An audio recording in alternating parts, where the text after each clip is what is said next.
अक्कलकोटीतून संभाजी ब्रिगेडचे प्रदेशाध्यक्ष प्रवीण गायकवाड यांच्यावर शाईफेक हल्ला झाला होता। त्याचा निषेध करण्यासाठी आज अक्कलकोट बंदची हाक देण्यात आली आहे। अक्कलकोटमध्येच हा शाईफेक हल्ला झालेला होता, त्यामुळे आज अक्कलकोट बंदची ही हाक दिली आहे। मराठा समाजाच्या वतीनं आज अक्कलकोट बंद ठेवण्यात आलेला आहे, तर अक्कलकोट इथल्या बाजारपेठा आज बंद आहेत। व्यापाऱ्यांनी या बंदला प्रतिसाद दिलेला आहे आणि प्रवीण गायकवाड यांच्यावर अक्कलकोटमध्ये दीपक काटे आणि त्याच्या सहकाऱ्यांना शाईफेक करत त्यांना धक्काबुक्की केली होती। या प्रकरणात दीपक काटे त्याच्या सहकाऱ्यावर मोक्काअंतर्गत कारवाई करावी अशी मागणी करण्यात येते।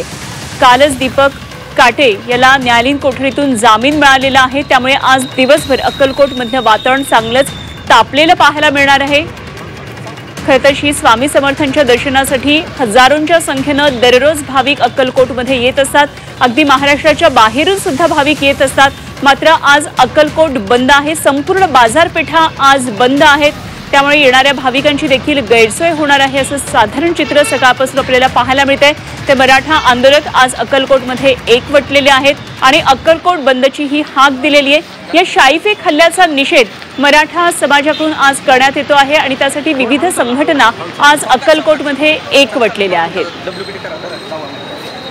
तर दीपक काटे आणि त्याच्या सहकार्यावर मोक्काअंतर्गत कारवाई करावी अशी मागणी होतीये। खरं तर हा हल्ला करताना 7 ते 8 जण होते, मात्र कारवाई केवळ 2 जणांवरच झालेली आहे।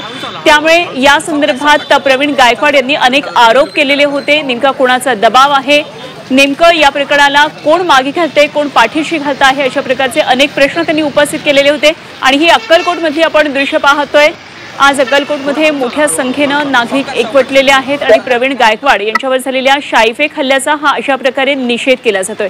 खरं तर विविध रंगी झेंडे सुद्धा या रॅलीमध्ये आपल्याला या आंदोलनकर्त्यांच्या रॅलीमध्ये दिसत आहेत, मात्र मोठ्या संख्येनं असा उत्स्फूर्त प्रतिसाद या बंदला पाहायला मिळतोय। आज संपूर्ण बाजारपेठा अक्कलकोटमधल्या बंद आहेत, मात्र या ठिकाणी एक मोठ्या प्रमाणामध्ये मोर्चा काढलेला आहे। प्रवीण गायकवाड यांच्यावर शाई फेकलेली होती, शाईफेक हल्ला झालेला होता। या हल्ल्याचा हा निषेध करताना हे मराठा समाजाच्या संघटना दिसतात।